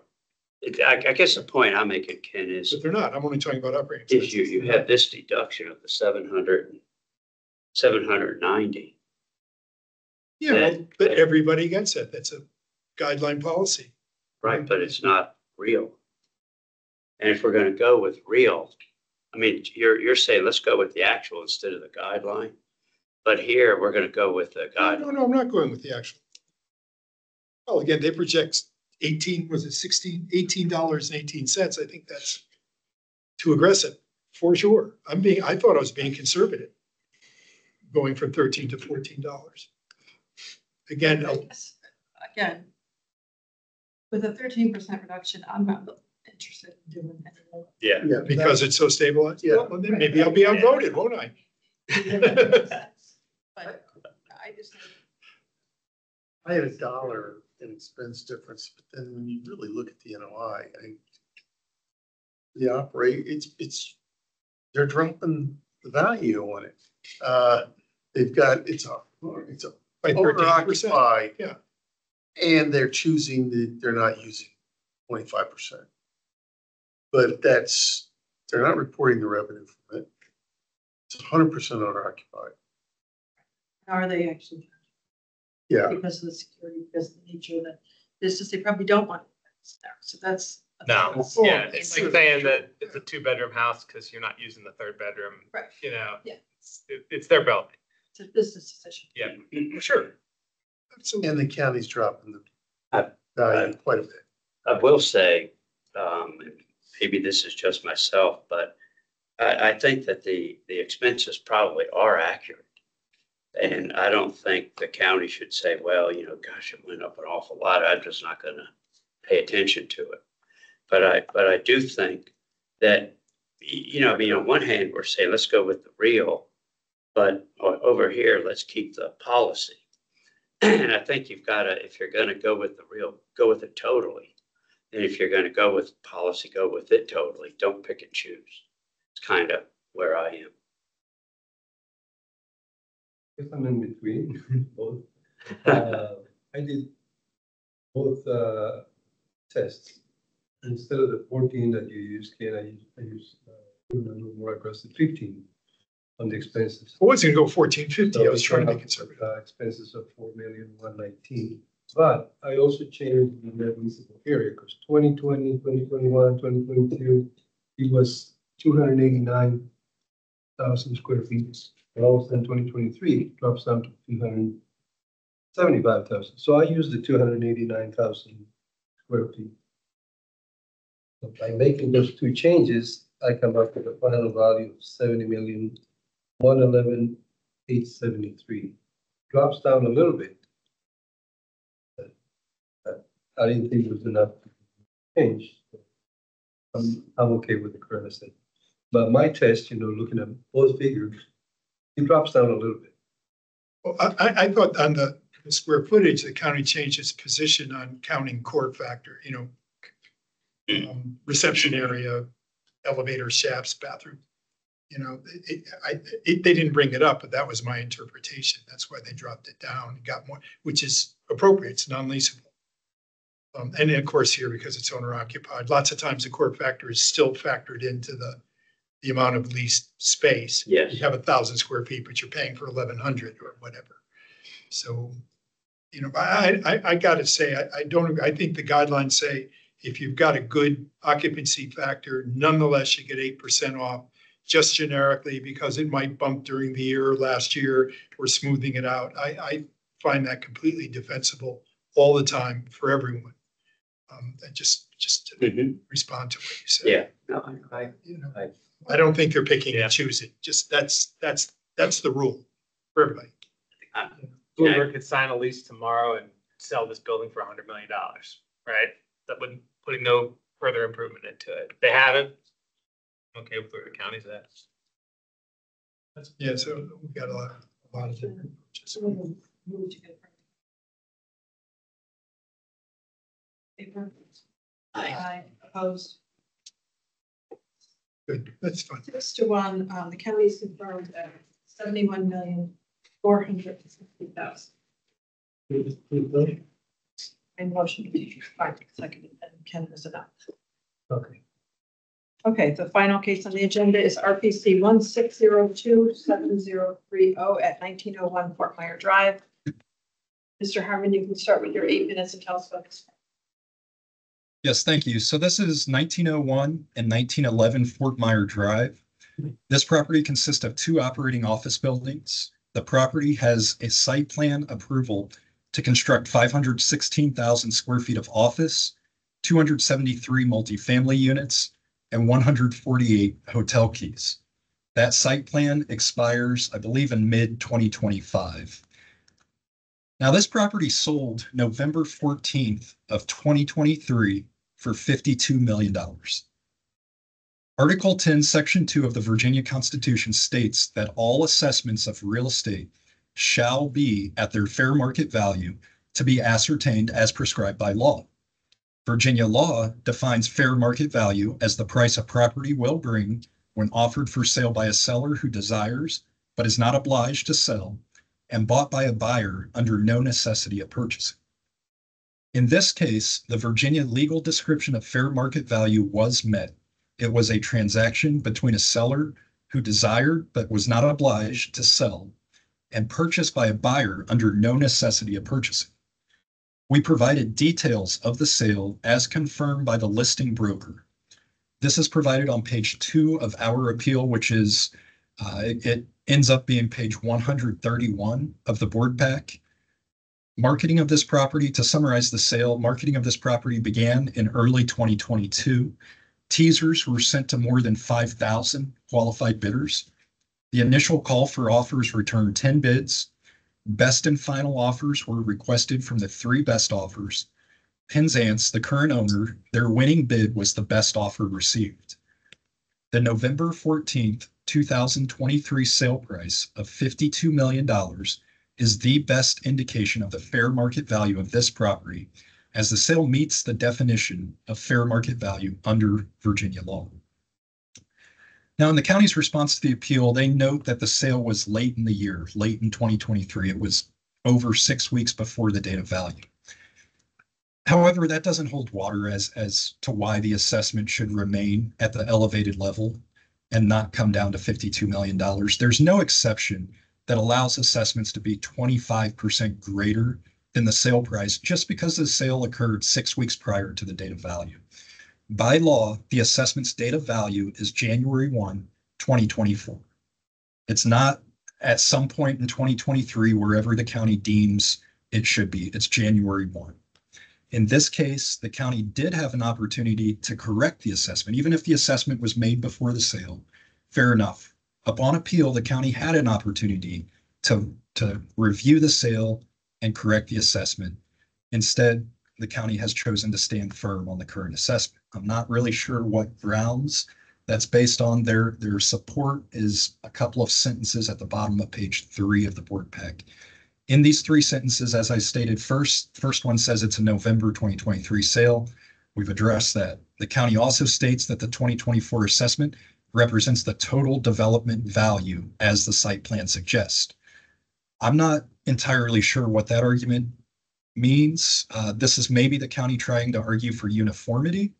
I'm not really sure if that's what it is or if that's what they're going to choose to address. If they are trying to state that the valid sale should be ignored and instead the assessment upheld on the basis of uniformity, I'd like to take a minute to go through what Virginia law states about uniformity and equalization.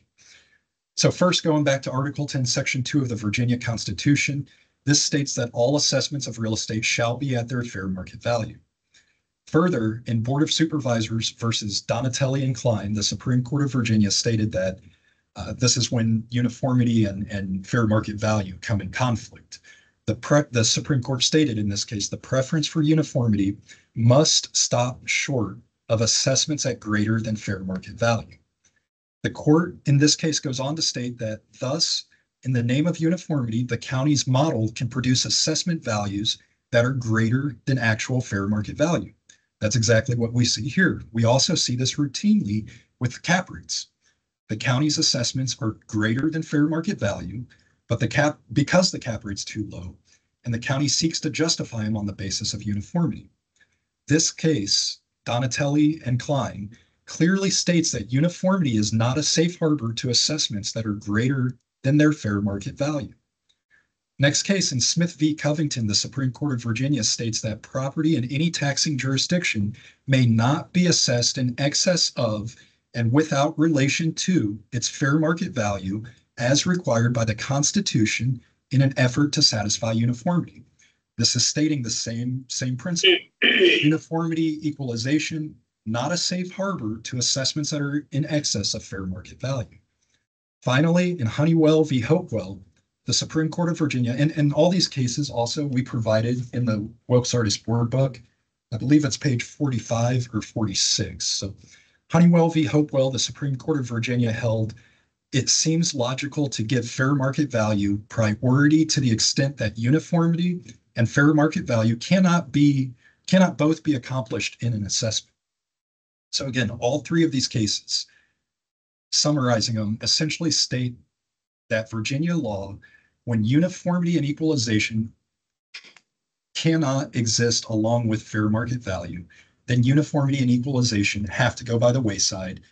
The standard is fair market value. Uniformity and equalization are not safe harbors to assessments that are in excess of fair market value. This applies to the county's cap rates when they do an income approach to office buildings. The county's guidelines are so low for their cap rates that even if they impute NOI that's lower than what it could be, if the cap rates are off by enough, the assessment's going to be too high. You can't rely on uniformity as a safe harbor to say cap rates, they're uniform, they can't be changed. State law states they need to be changed in favor of fair market value. Finally, in this 3-sentence blurb that the county has in their case, it appears they're trying to insinuate that since 5 of the owner's 17 properties in its portfolio are multifamily properties, that somehow that affected the sale price and it's not a good sale. I'm not entirely sure what the argument is on this one, but the owner does own office buildings, they own industrial buildings, they own data centers, and they also own apartments. 5 of their 17 properties listed on their website are apartments. But this doesn't impact the sale. This sale was between a sophisticated seller, it was JBG Smith, and a sophisticated buyer, Penzance. It was brokered by professional brokers. The fact that the buyer happens to own some multifamily properties doesn't impact the sale price. So we have a sale that meets the Virginia legal definition of fair market value. We also have numerous Supreme Court rulings stating that fair market value takes precedence over uniformity. As such, we respectfully request the assessment be reduced to the sale price of $52 million. Thank you. And Mr. Peralta for the county, please. Thank you. I kind of wish that this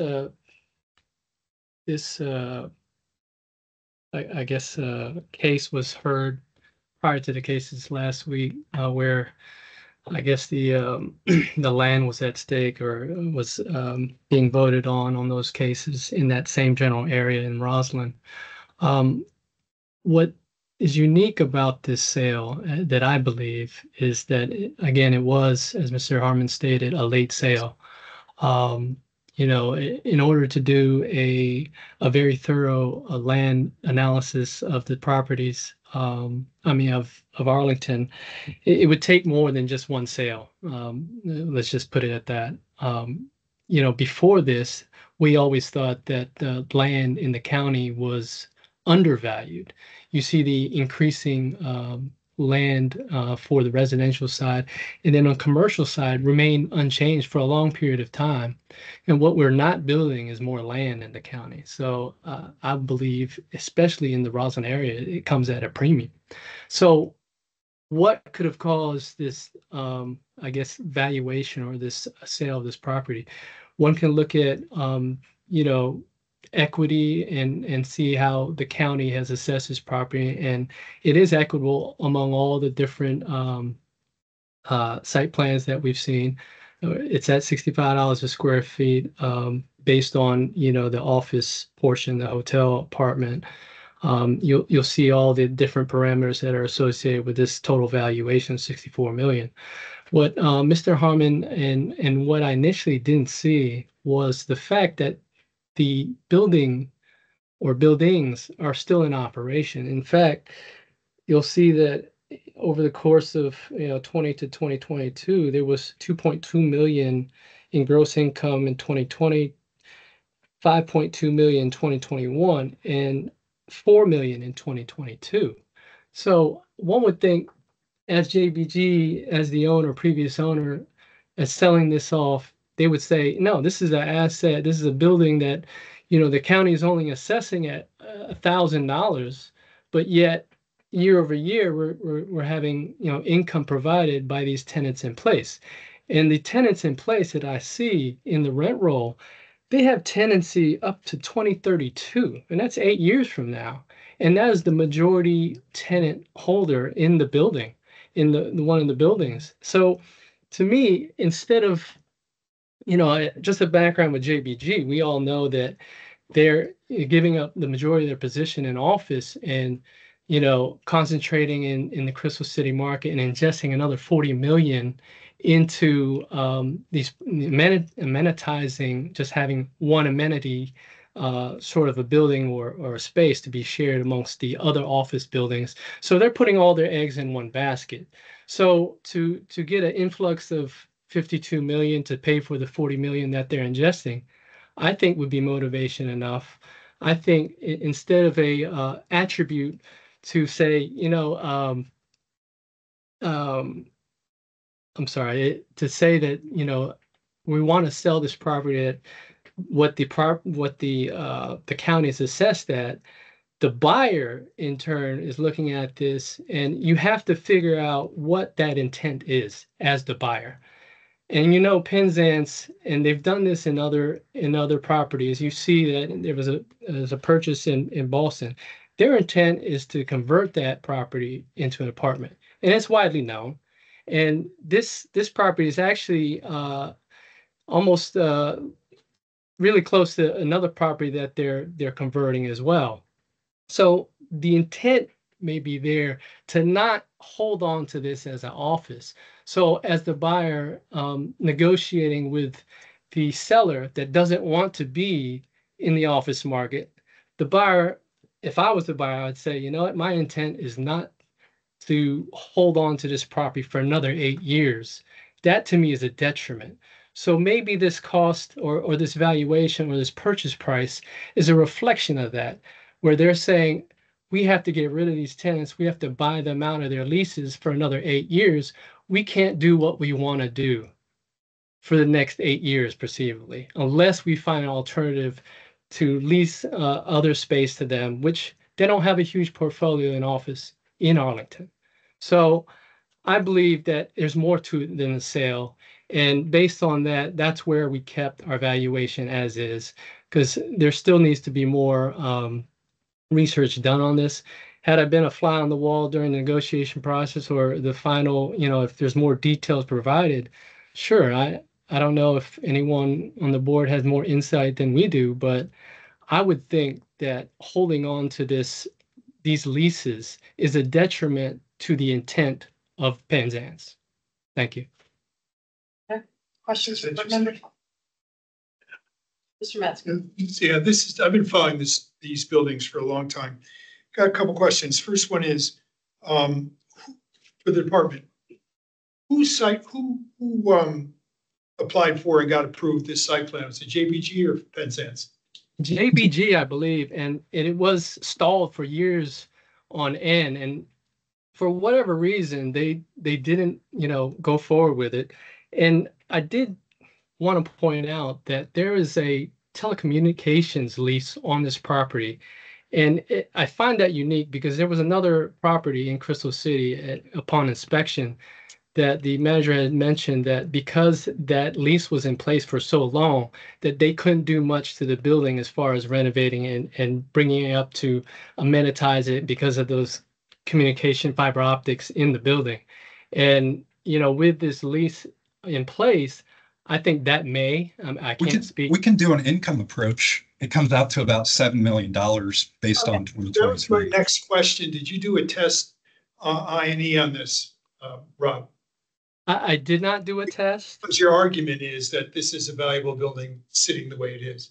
I didn't say it's valuable. It might have been valuable to JBG trying to sell it and say, we still get an income, and they're at I believe 33% vacant, which is a lot less than 43 other properties that are high in vacancy. So what I'm saying is it's more of a detriment to the buyer whose intent, I believe, is not to keep it as office. Okay, next question. I'm sorry. No, I had a follow-up question. Again, it's all about the presentation from the department. You suggested that you couldn't know enough about the intent of the buyer and the seller in this sale. It's late in the year. You only had a couple of weeks to figure that out. If you had let's pretend this sale was in July of 2023. Do you think there's some amount of more information you could have gotten concerning? I would say yes and no. If Penzance were to buy other properties in the area, I would think that they're going to convert it to apartments all day, every day. That's what they do. But I'd like to add that we're in August now and no questions were asked by the department. This is all speculation. No questions were asked. I stated it is speculation. I believe Yeah. that's what I said. No, I was just wondering if you could have, before when these assessments came out, theoretically on 1/1/24, is there something else you could have? No, never mind. I'm good. Mr. Clausen. Jordan, was there a lender? I'm sorry, Was there a lender involved in the 10 cents purchase? You know, I'm not certain offhand, Mr. Lawson. I assume so, but I'd have to check. I'm not sure for that question. Let me see. The CoStar notes, Mr. Peralta did include those. I don't know if those will state it, but I can see.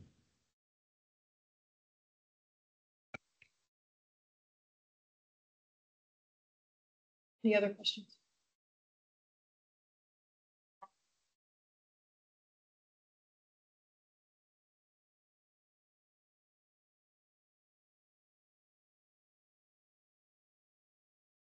So I'm not able to tell if a lender was involved. Okay. And Mr. Peralta, if you take a minute to wrap up, please. Yes, thank you. Again, I'd like to state that we can't just rely on the purchase price, although you see it is a legitimate purchase price. We have to look beyond that and understand what the intent might be for the Penzance Corporation that wants to come into Arlington and do exactly what they intend to do with other properties. We don't know all the facts related to the closing of this property. Maybe if the appellant had provided all the documents to show for the transaction what was entailed and what was involved in the transaction, then maybe we can say yay or nay. Yes, we believe in the $52 million price tag, but with the explanation I gave, I think it's a legitimate reason why it sold for what it did. I think there is value that the seller wanted to portray, but I don't think the intent of the buyer believed that there was any value there, and it was more of a detriment to them. So with that, thank you. Mr. Harmon, if you take a minute to wrap up, please. Yes, thank you. I'm sorry, this is preposterous. This is absolutely absurd what Mr. Peralta is saying. He's saying JBG was under duress. No evidence of that. What would have to make that sale price invalid if JBG was under duress? All 10 bidders colluded to undercut their bids on this property? That's their case? 10 bidders colluded. This is an antitrust case now, anti-competition. He also stated that they plan to redevelop it. They valued it based on what's in place. That's what we're valuing, not something in the future. Mr. Peralta knows that. This is outside of the realms of Virginia law. This was a good sale. No questions were asked by Mr. Peralta. The county had 0 questions. They just said uniformity. Then I come in and say, well, here's uniformity. It's not a safe harbor. And he starts saying, oh, well, maybe they'll redevelop it. Maybe this site plan was sold. The site plan expires in 1.5 years. To build multifamily, you're going to have to invest millions more in getting a new site plan. The sale price is a good sale price. It's $52 million. Thank you, sir. Thank you. Okay. I'm just going to say, from the county's standpoint, there was a lot of maybe, and if, and if. 2530, I The assume. bottom line is, the county's position is, it's got a site plan on it, it's valued as a site plan. Yeah. I find it very hard to believe that if the appellant or anybody else gave the county more information in December, that would have changed. I think the county's position would have been, well, to equalize, we keep all of the site plans. Anything with a site plan, we value as a site plan. Now, that being said, I think the fact that you got a $52 million sale price in November has some weight. I don't think it's too late. And I think Jordan made very good points about what the law says. And he's made them before, and he'll probably make them again. No, but I mean, But in a lot of the times, there's not a sale of the property. Now we got This is the perfect comp. Yeah, this is, You don't get better than this. you don't get better than that. It's multiple, people looking at it, regardless of what the intent is. I mean, they could, bulldoze the building up, but. Intent doesn't count. It doesn't matter. I mean, that's what it's sold for. Totally. Yeah, I mean, you can go with the sale price, and I'm totally fine with that justification, or you could, I mean, what Jordan's got on page 130 is a really good breakdown. And it basically says we'll allow for the hotel and the multifamily value that the county has placed on this land in the site plan, but we think office is worth $40.90, and I think that's generous, to be honest. So yeah, I mean, we could go with that rationale too, which lines up with the other Roslyn stuff that we've looked at as well. Yeah, I mean, right now it's worth close to zero, you know, but there's buildings on it, so you got to take all that into play. You think the land's worth zero? No, I think the office is worth zero. Well, It's somewhere between $0 and $41 FAR foot. Yeah. You see 52 million for zero. Yeah, it's such an easy comp. I mean, it's No question. I mean, I mean, even if what some of Rob was saying is accurate, in order to do what he speculates Penzance wants to do, it's going to cost him millions. yeah. I mean, They're we have to gonna put carry a it. whole They pro gotta forma risk it. together about Yeah. what are we saying? Is it all going to be multifamily? All right, well, what's it going to cost? What are the Yeah. community benefits that are going to be provided? What is the rezoning cost? All of that. Where are the They've done nothing proffers? to back that up. I think if we'd heard this before the others, as he had hoped we would have, it would have changed our decision on some of the I've been others. arguing this for every I case. think you're talking about Roslyn Plaza in particular last week. if he had, his argument that he wished we had heard this before we heard the others, The others I think it would have down. changed the others. To lower. Well, just on that's what kept rattling in my mind, that we were reluctant last week, knowing that we've heard this argument before, fair market value versus uniformity and fair market value general. What we did, as you recall, I know, Barnes came up with hard numbers instead of, and to reduce the suggested valuation and not the $65 a square foot. There are not identical properties, certainly similar, a couple blocks away, but not identical. This is identical. On Tom Schultz's appeal, you remember, he had a signed deal that hadn't gone to closing. Yeah. But that's way into this year. Yeah. This is, yeah, I mean, I made this case before, Mary just made it now. November is enough time to absorb 5 sales, not in residential when it's 500 or more. Yeah. But I am feeling a little, so I'm on the side that everybody's on. One quick thing, the department made the observation that some of these leases go for another 8 years. They all have kick-out clauses. I've been in that building many, many times. And the lease may go for 10 years, but there's a kick-out clause. And they pushed it out over time. It's usually within year to 2 years. So they're not going to have to pay people to move to some other building that's now 50% vacant. So that's a canard. And I appreciate the department's doing what they're supposed to do, defending their position. I thought the defense was perfectly fine. But finally, I'm not buying just going to the sales price. I am buying that the evaluation should be reduced because this is such an incredibly good comp. And they bought it with a site plan in place, and every property should be evaluated according to site plan. But one data point is always, for the dozen years I've been here, made me feel uncomfortable as a trend, as good as this data point is. So I was just going to throw out that maybe the office component should reduce to 60, or maybe it's $55 a square foot. Each $5 increment, by the way, is, I did the easy arithmetic, a little over $2.5 million. So if you reduce it by $5 a square foot from 65 to 60, it's a little over $2.5 million less of valuation, and then another $2.5 million, then another. What's the bottom line?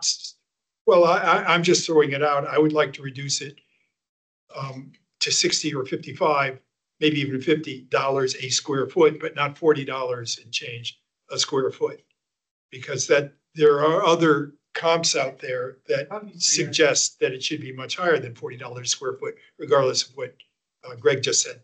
How do you react to what he's presenting as state law, saying, here's the value this building went for? This prop, there are buildings right now.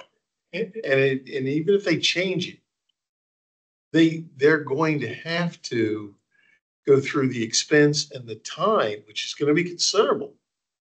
I don't, they paid what they thought and the other bids were, this is what we think this property's worth, as is with the site. Back with any. And Not not sure. 35 assumptions that this is gonna be different than what Yeah, the no, bids were. we can't go to motivations. And I wrote that in my notes, suspicions, motivations and speculations. Good. So does everybody agree that this is the clear fair market value based on everything that we know? Clearer for me. Yeah, I want to not be convinced, but I think I am. I want If you to, wanted to do it another way, I would be probably below 52 million. I'd probably be 51 and change. A couple different ways I looked at it, but The reason I disagree with you, Ken, is that they got, I'm almost positive they have a loan. Because Penzance I want to know why. it was. doesn't have that cash. So they have a lender and the lender wasn't gonna let them overpay. So that's another, The lender, not to correct you, but the lender will let you overpay. They're just gonna control the loan to value. yeah. And you have more skin in the game. You can pay Yeah. whatever you want for anything. And I don't want lenders telling us what fair market value is. The But lender is not the police of values. Yeah. They're policing their risk, but they don't care what you pay for something. Okay, so that Thank you being for said, bringing then that. I'm gonna move to reduce it I'll second. based on the sales price. Yeah. Second, all in favor? Aye. Yeah, Opposed? Okay, it's unanimous. Is that going to be reduced to 52 million based on the sales price? Property amendment. Thank you all. I was wondering why you asked about the lender. I knew you had an agenda. Any other business? Okay, then we will stand adjourned here at 10:58. Meeting next Tuesday morning, August 13th, 9 a.m. virtually for board members, virtually for everyone. Mary, I got a quick question. Thanks, everyone. Thank you.